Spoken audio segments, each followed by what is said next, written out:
On the epidemiology, obviously, we are very concerned. The WHO remains very, very concerned about the numbers of cases and the number of deaths that is happening in India. But we're also getting very concerned what's happening in the region in general, in the countries surrounding India, as we are, also in the Latin American region. So this week, for the first time, we see that globally, the cases and deaths have plateaued, and that's good news because they had been increasing over the last 10 weeks. But the Southeast Asia region, clearly, driven by the increase in India, is a very worrying picture. I think within India, obviously, there's a lot of heterogeneity. It's a huge country, and so it's difficult to say anything which is uniformly applicable across the whole country. And so I think we do see now that the states which had started showing the rise earlier, by the end of March or the beginning of April, are now beginning to plateau and even reduce, whereas other states are now showing a pickup. So the overall numbers, to some extent, really hide what's going on, and we need to get deeper into state level and district level data in order to really make sense, and particularly to drive policy and action on the ground.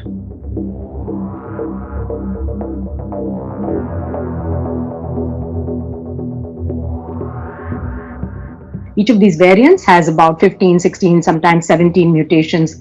And in this case, I think there are about 7 mutations in the spike protein, which is the protein of interest, because that's the area that binds to the cells, and that's also all the vaccines are directed against.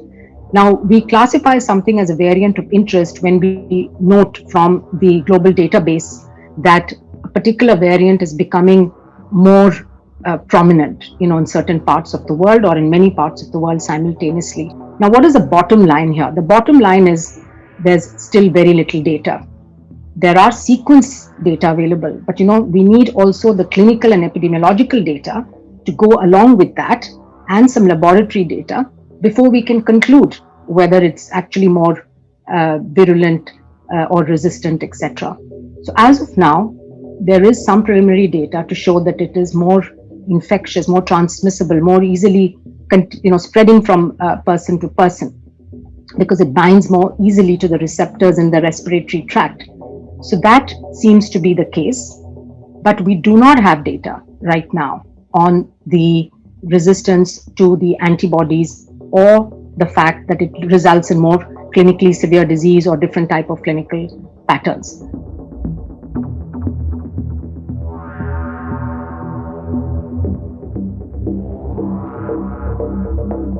I want to clarify because I was quoted as saying that vaccines are not going to work against this variant. That is completely not true.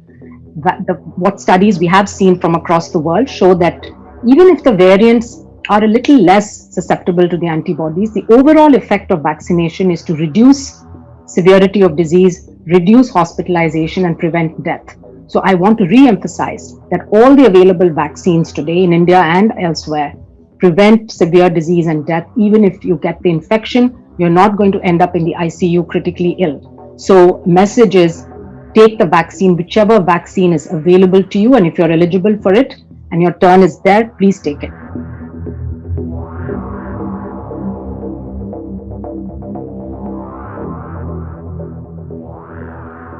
And I think so far, the Indian vaccination program has gone very well. Vaccinating over 140 million people.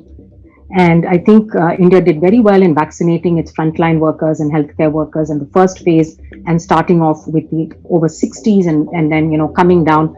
That was exactly in line with the WHO prioritization framework, because our primary goal should be to reduce mortality, to reduce deaths due to this pandemic. And while vaccinating all adults is going to be eventually, I think, the goal for most countries, given the limited supplies, we need to be focusing on making sure that those priority groups are actually prioritized and get the vaccines.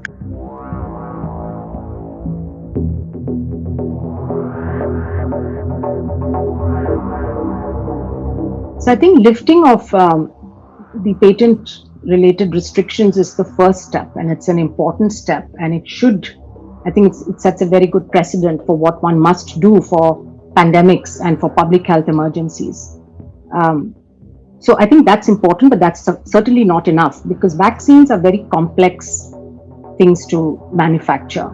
Unlike simple drugs, which small molecules and simple drugs, which can be, generically, our companies were able to do the process development themselves.